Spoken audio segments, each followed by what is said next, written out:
How did my calm husband suddenly serve me with divorce papers in front of everyone at our daughter's school pickup line?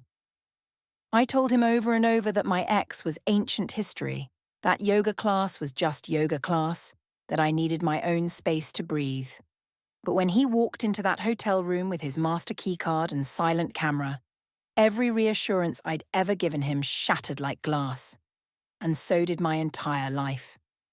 I'm Kenia Mordaunt, 34 years old, pharmaceutical sales representative for one of the mid-tier companies that supplies prescription medications to hospitals and clinics across 3 counties. And I have been married to Deacon for 8 years now. Though lately I have been wondering whether settling for stability was really the best choice I could have made when I was younger and still full of dreams about what love was supposed to feel like. Deacon works nights as a hotel maintenance supervisor at one of those mid-range business hotels downtown, the kind where corporate travelers stay for conferences and regional sales meetings. And while he is steady and reliable and never raises his voice, there is something about the predictability of our life together that has started to feel like a slow suffocation, as if I am watching my youth slip away one quiet evening at a time while he tinkers with HVAC systems and responds to guest maintenance requests in the middle of the night. 6 months ago, I attended a regional pharmaceutical conference at a convention centre 2 hours north of our city, and that was when I ran into Callum Ridge, who had been my boyfriend during our final year of college before we both graduated and went our separate ways to chase different career paths in different cities. Callum is now a regional sales director for a competing pharma company, and when I saw him across the lobby during the welcome reception, holding a glass of wine and laughing with a small circle of colleagues, I felt something I had not felt in years, a kind of electric recognition that reminded me of who I used to be before I became someone's wife and someone's mother, and someone who spent her evenings folding laundry and reminding a 6-year-old to brush her teeth. We exchanged numbers that night under the pretense of professional networking, and over the following weeks we began texting regularly, first about industry news and sales strategies, then about our lives and our frustrations, and the ways we had both changed since college, and eventually those conversations began to feel like the most honest and exciting part of my day. 3 weeks ago, I met Callum for coffee at the hospital cafeteria near one of my regular sales routes, telling Deacon that I was catching up with an old colleague who happened to be in town for a meeting, which was technically true even if I left out the part about how much I had been looking forward to seeing him again.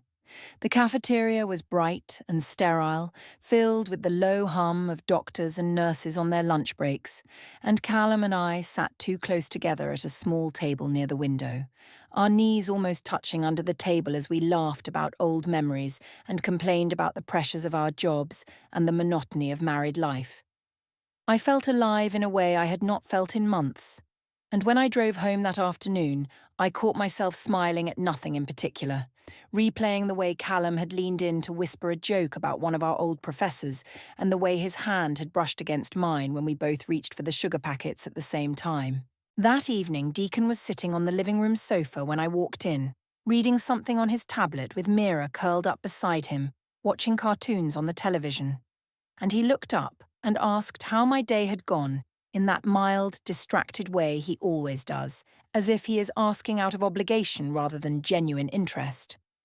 I told him it had been fine, that I had grabbed coffee with an old colleague and caught up on some boring industry gossip, and he nodded and went back to his tablet without asking any follow-up questions, which only confirmed what I had been feeling for months now, that Deacon and I have become 2 people living parallel lives in the same house rather than actual partners who care about each other's inner worlds.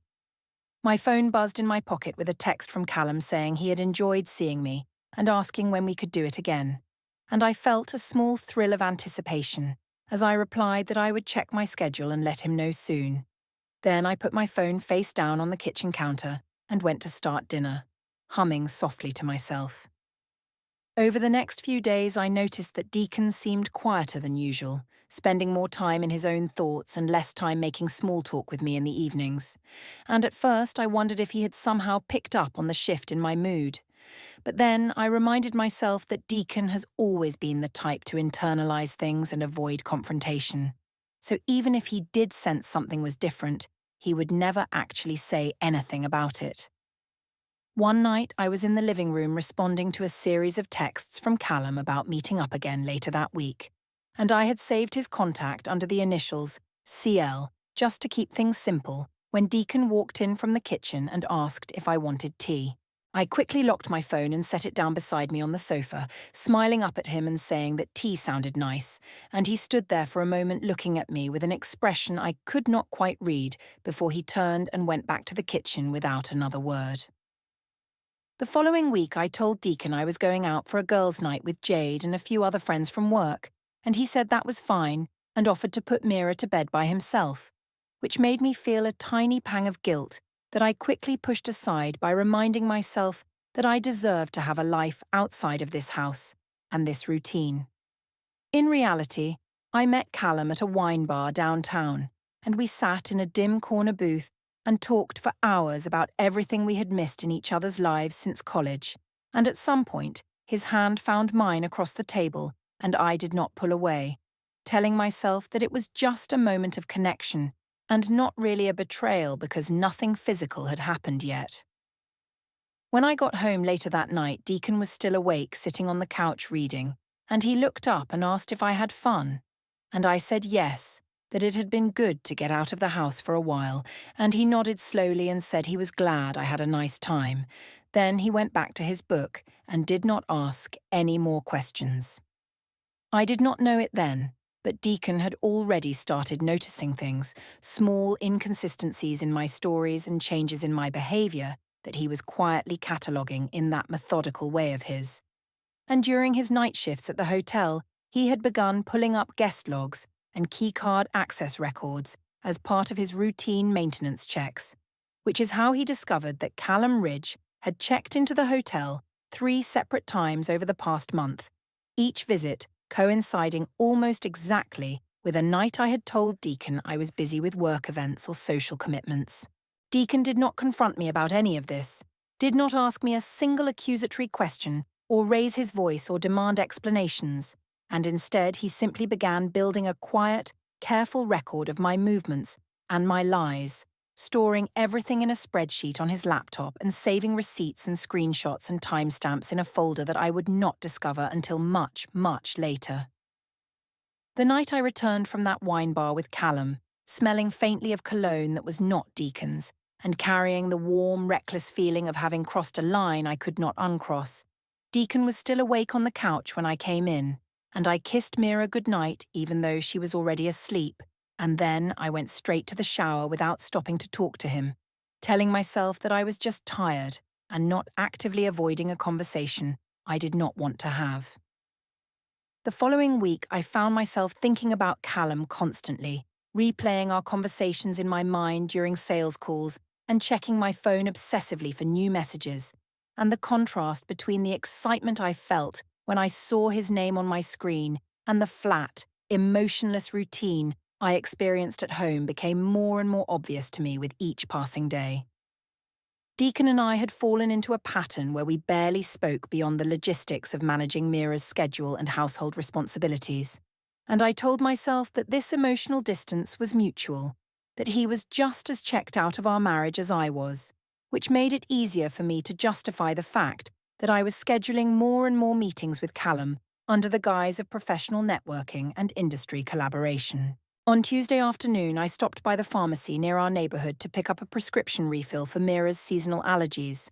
and while I was waiting at the counter, my phone buzzed with a text from Callum asking if I was free that evening because he was going to be in town for a client dinner and thought we could meet up afterward for a drink. I felt my pulse quicken as I typed back a quick reply saying that I would love to and that I could probably get away around 8 o'clock, and the pharmacy clerk asked if I was okay, because I must have been smiling without realising it, and I laughed and said I was just having a good day at work. Then I took Mira's prescription and walked out to my car feeling lighter than I had felt in months.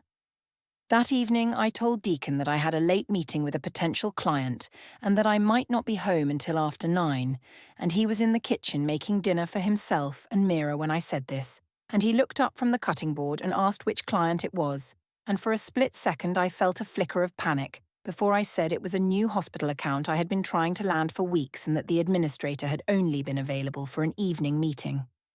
Deacon nodded slowly and went back to chopping vegetables, and he said that was fine and that he would handle bedtime. And I thanked him and grabbed my purse and headed out the door before he could ask any more questions, feeling both relieved and vaguely guilty at how easily the lie had come out of my mouth. I met Callum at the same wine bar we had gone to the week before, and this time we sat even closer together in the booth. And at some point during the evening his arm draped casually across the back of the seat behind me, and when I leaned into him it felt natural and inevitable, as if this was always where I was supposed to end up. We talked about our marriages in abstract terms, both of us complaining about feeling unappreciated and misunderstood. And Callum said something about how life was too short to spend it feeling numb. And I agreed wholeheartedly, clinking my wine glass against his and feeling a rush of validation that someone finally understood what I had been going through. What I did not know was that earlier that same day, Deacon had been going through our joint credit card statement during his lunch break at the hotel, sitting in his car in the parking garage with his laptop open. And he had noticed a charge from the wine bar downtown from the previous week, dated and time-stamped for the exact night I had told him I was out with Jade and the other girls from work. He had paused when he saw it, staring at the screen for a long moment, and then he had opened a new spreadsheet and entered the date, the location, the amount, and a brief note about the alibi I had given him, his face expressionless as he saved the file and closed his laptop. When I finally got home that night, it was nearly 10 o'clock, and Deacon was still awake, sitting on the couch with a book open in his lap. And he looked up when I walked in and asked how the meeting had gone, and I said it had been productive and that I thought I had a good chance of closing the account, and he nodded and said that was good. And then he asked, in that same mild, neutral tone, whether I had eaten dinner, and I said I had grabbed something while I was out. He did not ask where I had eaten or what I had ordered, and he did not mention the credit card charge from the week before. And at the time, I thought his lack of curiosity was just further proof that he did not really care about my life anymore. But in reality, he was simply gathering information and choosing his moments carefully, waiting for a pattern to emerge before he made any decisions about what to do next. The next evening, I was in the bedroom folding laundry when my phone buzzed with an email notification, and I saw that it was a receipt from a rideshare service for a trip I had taken the previous week. The one where I had told Deacon I was going to yoga class across town but had actually gone to meet Callum at the hotel downtown. The email listed the pickup address as our home and the drop-off address as the hotel where Deacon worked, and my stomach dropped as I realized that Deacon was still listed on our shared family rideshare account, which meant he would have received the exact same email, and I quickly opened the app to check whether I could delete the trip history, but the receipt had already been sent hours earlier, and there was no way to unsend it. I spent the rest of the evening waiting for Deacon to say something, watching him carefully for any sign that he had seen the email and put the pieces together. But he went about his usual routine of helping Mira with her homework and getting her ready for bed without giving any indication that anything was wrong. And eventually I convinced myself that he probably had not even looked at the email, or that if he had not bothered to read it closely enough to notice the discrepancy. What I did not see was Deacon sitting in his car during his break at work later that night, staring at the rideshare receipt on his phone and cross-referencing it with the spreadsheet he had been building, adding another line of data with the date, the time, the pickup, and drop-off locations, and a note that said, "Yoga alibi, timeline does not match." By the end of that week, I had met Callum twice more, once for a quick coffee during my lunch break and once for drinks after work, and each time I found it easier to slip away and harder to feel guilty about it. Because in my mind, I had constructed a narrative where I was the victim of a loveless marriage, and Deacon was the emotionally distant husband who had driven me to seek connection elsewhere. I told Jade about Callum during one of our phone calls, framing it as a harmless rekindling of an old friendship, and she listened quietly on the other end of the line before asking whether I thought this was really a good idea, given that I was married and had a daughter. And I bristled at her judgment and said that she did not understand what it was like to feel invisible in your own home. and the conversation ended awkwardly with both of us promising to talk later. 2 weeks later, my company held a celebration event at the rooftop bar on the penthouse level of the hotel where Deacon worked, which was one of those ironic coincidences that I tried not to think too hard about because it felt like the universe was testing me in some way I was not quite ready to acknowledge.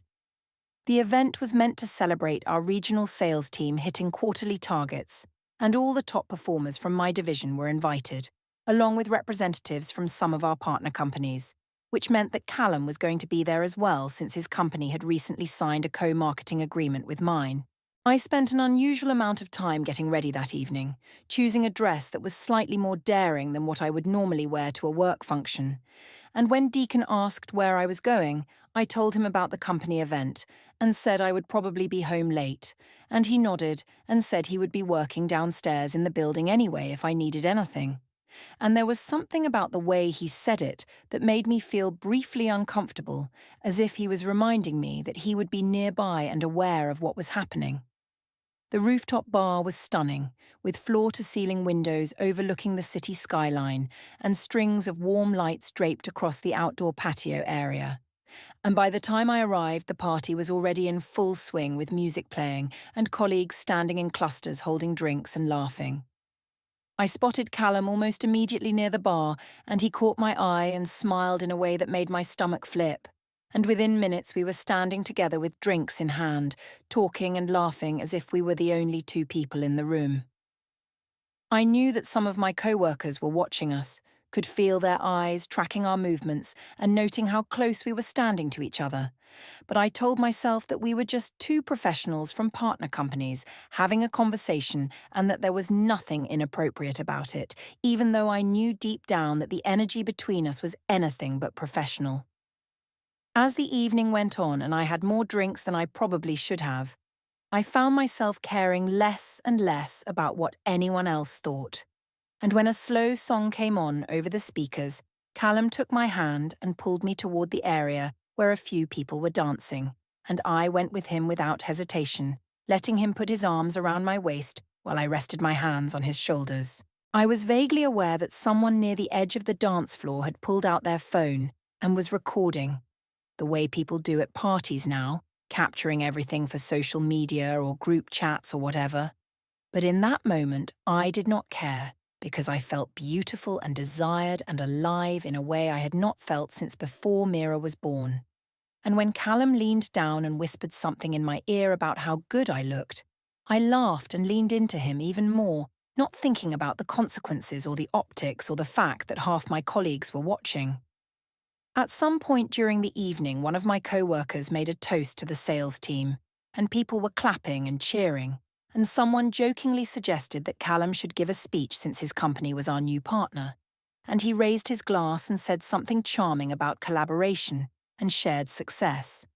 And then he looked directly at me and added that some partnerships were more rewarding than others, and the room erupted in knowing laughter, and a few people glanced at me with raised eyebrows, and I felt my face flush, but I smiled anyway and raised my glass back at him, playing along with what I told myself was just harmless flirting, even though I could see a few of my colleagues exchanging glances that suggested they thought it had crossed a line. What I did not know was that 3 floors below us, Deacon was on his shift in the maintenance office when one of his co-workers, a front desk attendant who knew we were married, sent him a text message saying that my company was having a party upstairs and asking if he was planning to stop by, and Deacon had replied that he was on shift and could not leave his post. And then, a few minutes later, the same co-worker sent him a short video clip that someone had posted in the hotel staff group chat, a 10-second recording of me slow dancing with Callum while an upbeat song played in the background, and the caption on the video said something like, "Sales team getting cozy with the partners, LOL." Deacon watched the video once, his face completely unreadable, and then he locked his phone and set it face down on his desk and went back to reviewing maintenance schedules. But inside him something had shifted and hardened into a cold, methodical resolve. I stumbled home sometime after 11 that night, my head buzzing pleasantly from the wine and the attention and the feeling of having escaped my regular life for a few hours. And when I walked into the house, Deacon was sitting in the living room reading to Mira before bed,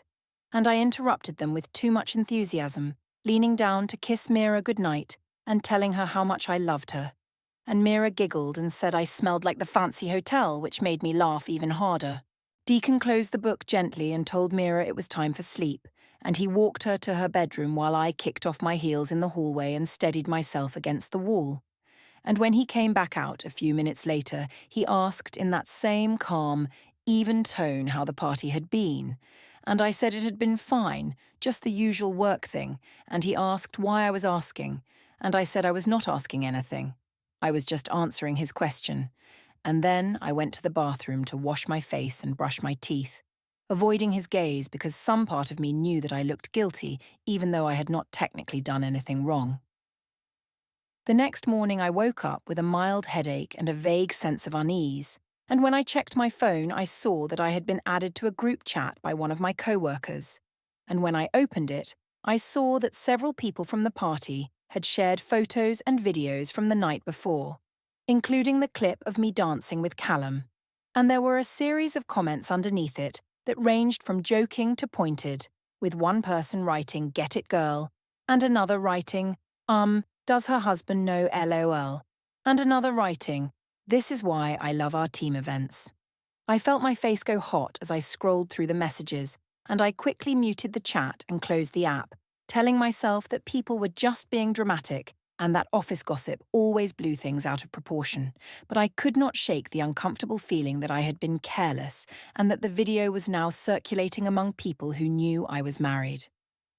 Later that morning, Jade called me, and I could tell from her tone that she had seen the video or heard about it from someone, and she said my name in that careful, concerned way that people use when they are about to tell you something you do not want to hear. And she asked me what was going on and whether I realized how bad the situation looked. I told Jade that she was overreacting and that it was just a work party where people had a few drinks and danced, and that everyone was making it into something it was not.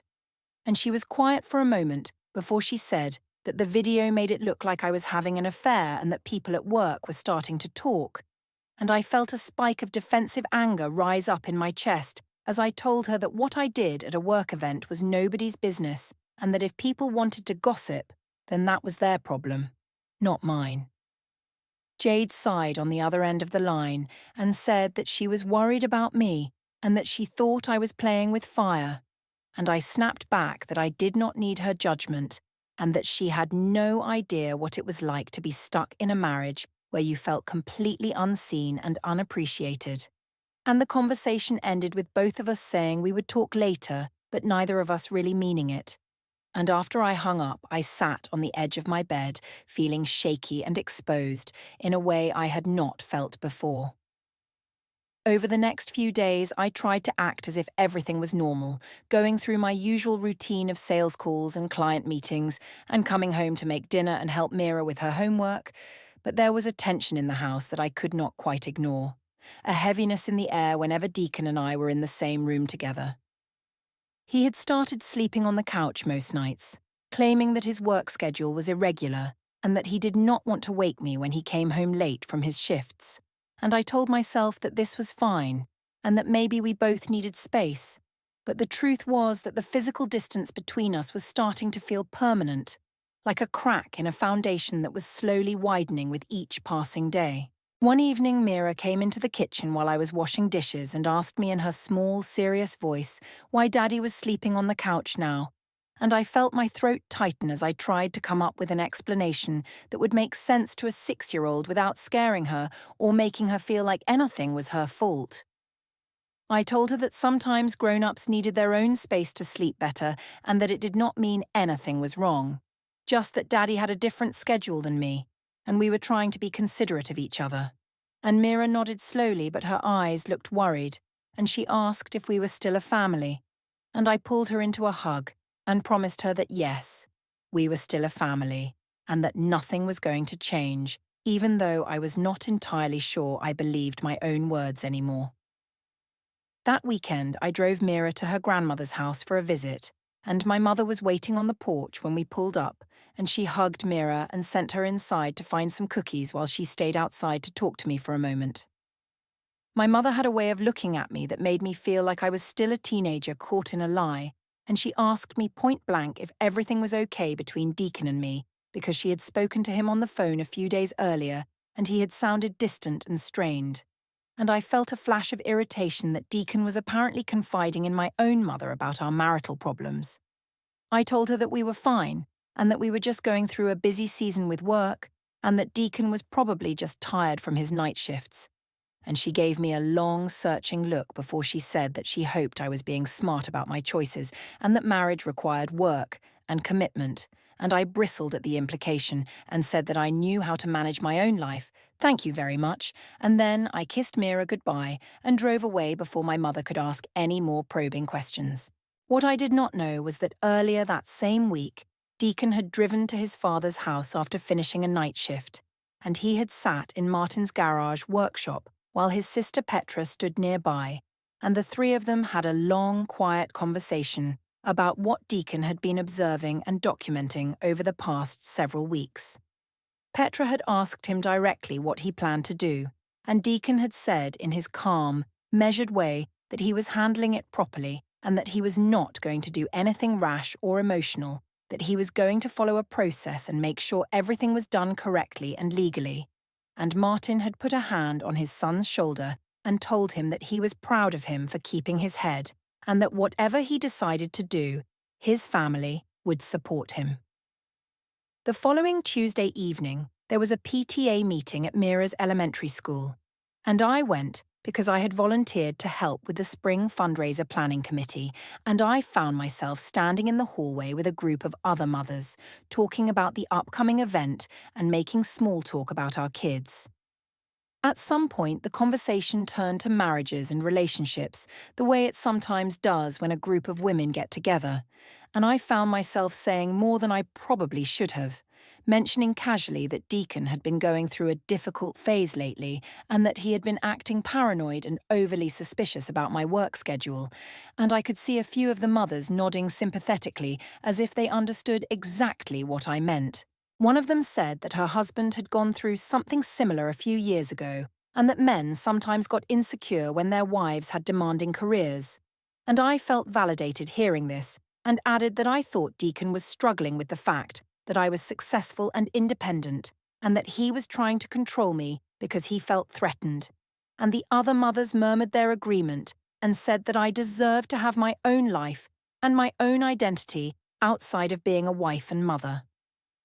What I did not realize was that one of the mothers in that group, a woman named Patricia, who was friends with Deacon's sister Petra, had stayed quiet during the entire conversation. And after the meeting ended, she went home and sent Petra a detailed text message about everything I had said, including the part about Deacon being paranoid and controlling.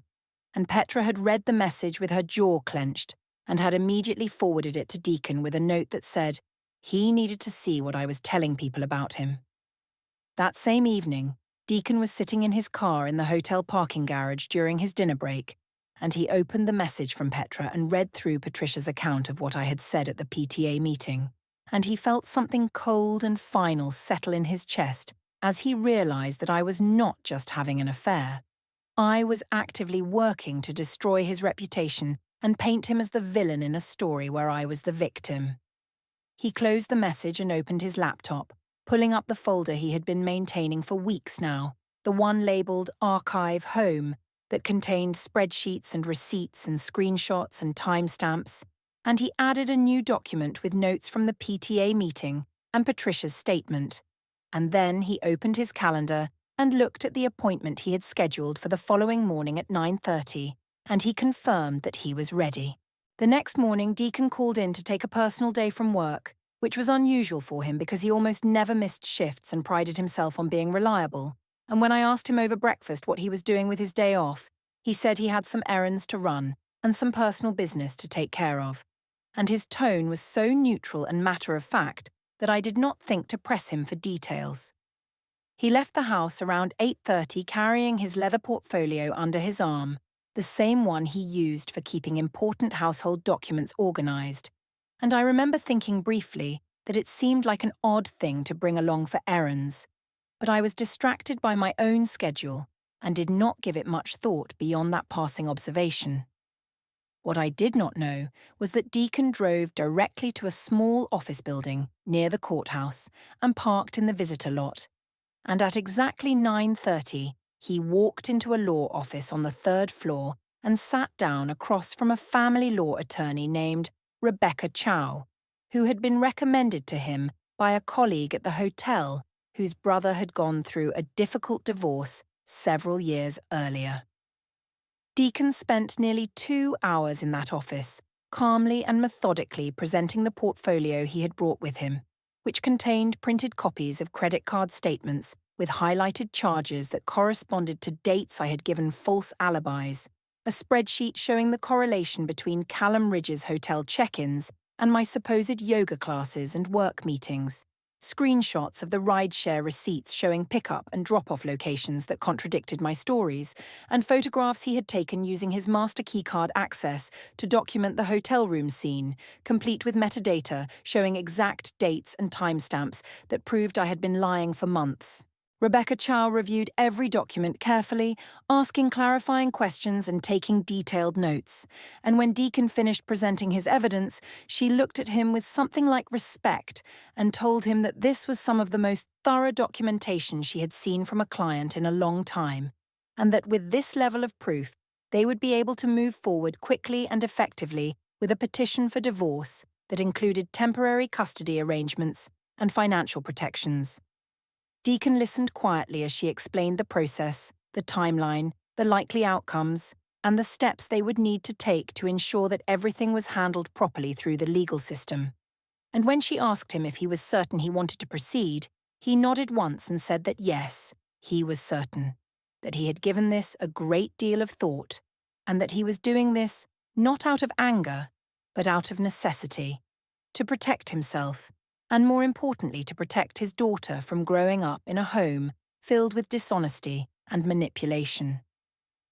That evening when Deacon came home, I was in the kitchen preparing dinner, and I asked him casually how his errands had gone, and he said they had gone fine, and that he had taken care of what he needed to take care of. And there was something about the way he said it that made me glance up from the cutting board, but his expression was completely calm and unreadable. And when I asked if everything was okay, he said yes, everything was fine. And then he went to find Mira and ask her about her day at school. I turned back to the vegetables I was chopping, feeling vaguely unsettled but unable to pinpoint exactly why. And I told myself I was just being paranoid because I felt guilty about the situation with Callum. But the truth was that something fundamental had shifted in Deacon's demeanour. A kind of quiet certainty that I had not seen in him before, and it made me feel off balance in a way I could not quite articulate. Over the next several days, I noticed that Deacon had become even more distant than usual,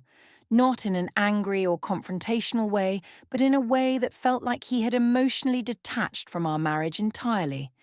as if he had already moved on to some future version of his life that did not include me. He stopped asking about my schedule or making plans that involved the two of us together, and he began organizing household documents and bills with an almost obsessive level of precision, sorting papers into neat folders and updating our shared calendar with entries that seemed overly detailed for routine household management. One afternoon, I walked past the guest room and saw him packing a small overnight bag. And when I asked him what he was doing, he said he was going to stay at his father's house for a night because he had some projects he wanted to help Martin with in the garage workshop. And I accepted this explanation without questioning it, even though it seemed like a flimsy excuse for what felt like a trial separation. That same week, Jade called me again, and this time her voice sounded strained and guilty, and she told me that she had been contacted by someone from a law office asking her to provide a statement about my relationship with Callum and whether she had any knowledge of my whereabouts on certain specific dates. And my blood went cold as I realized that Deacon had not just suspected I was having an affair. He had actually hired an attorney and was building a legal case against me. I asked Jade what she had told them, And there was a long pause before she said that she could not lie under oath, and that she had been asked to provide text messages and screenshots that proved she had covered for me on multiple occasions. And she said she was sorry, but that she could not be part of this anymore. That she had her own career and her own reputation to protect, and that she could not afford to be caught lying to lawyers or potentially to a court. I felt a surge of panic and betrayal as I listened to Jade's words, and I accused her of being a terrible friend and of abandoning me when I needed her support the most. And she said quietly that I had put her in an impossible position, and that what I was doing to Deacon was wrong, and that she could not keep pretending otherwise. And then she said she hoped I would figure things out, but that she needed to distance herself from the situation. And she hung up before I could respond. I sat on the edge of my bed staring at my phone, my hands shaking. And for the first time, I allowed myself to fully acknowledge that the situation was spiraling out of my control and that Deacon was not the passive, defeated husband I had assumed he was, but rather someone who had been quietly and methodically preparing for this moment while I had been too wrapped up in my own justifications to notice. The following Friday morning, Deacon told me that he would be picking Mira up from school that afternoon, and when I said that I could get her because I had a lighter schedule that day, he said in a tone that left no room for argument that he would be there and that I should not worry about it, and there was something final and definitive in the way he said it that made my stomach clench with anxiety. That Friday afternoon, I decided at the last minute that I would go to the school pickup line anyway, telling myself that Deacon could not simply dictate when I was allowed to see my own daughter. And when I pulled into the parking lot, I saw the usual crowd of parents gathered near the fence, waiting for the dismissal bell to ring. I parked my car in the pickup lane and got out to stand near the entrance where I would have a clear view of Mira's classroom door. And I was checking my phone and trying to appear casual when I noticed a woman in business attire walking purposefully across the parking lot toward me, carrying a clipboard and a large manila envelope, and something about the way she was moving made my heart start to race even before she reached me. The woman stopped directly in front of me and said my full name as a question, Kenia Mordaunt. And I nodded automatically, confused, and she handed me the thick envelope and said in a clear, professional voice that carried across the parking lot, "You have been served. Please sign here to acknowledge receipt." And I felt the blood drain from my face as I realized what was happening.